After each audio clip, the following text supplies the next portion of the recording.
Hello, my beautiful souls. Good morning, good evening, good night, whenever you will be watching this. I just had an epiphany this morning, my time in the Caribbean, that I wanted to share.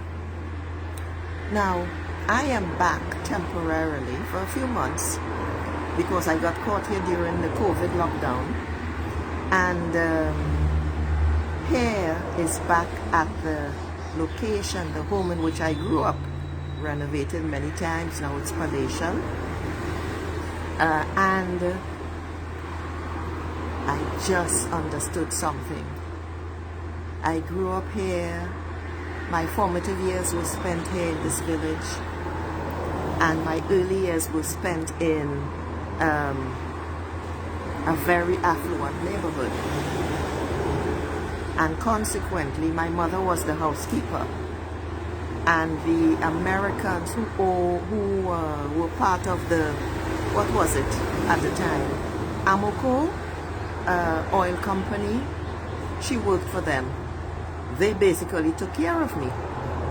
They shared their values with me until I was, 5 or 6.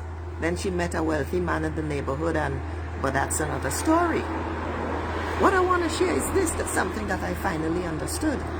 Now, I walked the dog this morning.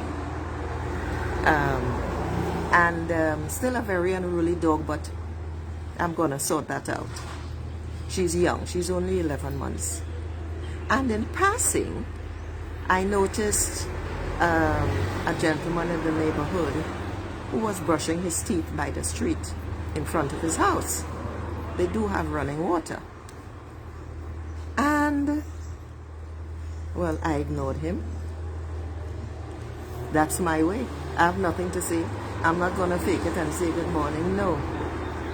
So I began questioning myself about that. Because the people who knew me then, because I went to school in the neighborhood after I ran away from the first school, because I didn't like what the teacher did. That's another story too.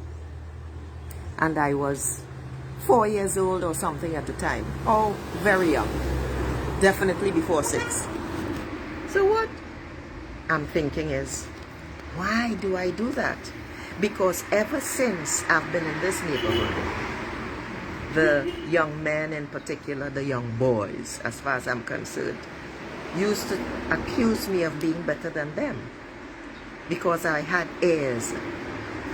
And I have been afflicted, let's call it afflicted with that, all of my life, but only in this country. I was never really accepted for who I was and what I brought as me. Very creative, outgoing, and yet very reserved at the same time. And then something clicked. You are the example, or basically you are the amalgam of the 5 people that you hang out with. We all know that saying, right? And it finally sunk in this morning. There was something within me from very, very young. Let me hold this another way, because I'm standing in front of this beautiful red door. And it's this. You see the people that you hang out with? You embody their energy. You actually display your energy. It's the law of conformity. That's it. You actually begin to be like them, act like them, think like them, be like them.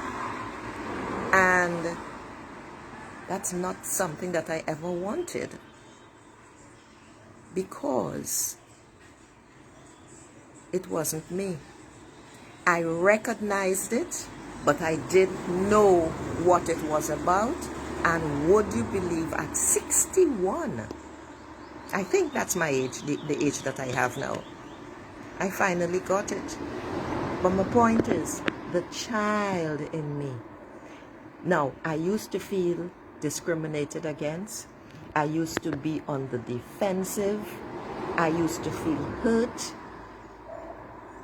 because I tried accepting them the way that they were. There was no other choice. However, I am not fraternizing with you for any reason. You don't interest me. There is something about you that puts me off. And everywhere I have been in this country, and I recognize that it was it education? But life education. People are always attracted to me. And yet, once I let them in to a certain point, they then began demanding that I be a certain way with them, that I act the way they wanted me to act, and worse yet, that I react or embrace, and embrace their values and their lower standard of being. Maybe I should say lower values, and this is the point I want to make. We instinctively know who we are. We instinctively know what we want. We know, oh, the sun is coming up, and it's going to be in my eyes soon. We know what we want. We know who we are. We know where we are going. And we instinctively act in this particular way. The issue, though, is when you don't recognize what's going on, you get stuck. And the point that I am making here is that it is important to see this for what it is. We need to be practicing more discernment. That's what I'm saying. People who are whatever they are, I'm droning on because I was just interrupted. I think I'm gonna stop here because I'm gonna have to clip this video. I am the queen of my own kingdom. You are the queen of your kingdom, ladies, and it is time that you embrace that regardless of what others say or do. Ciao.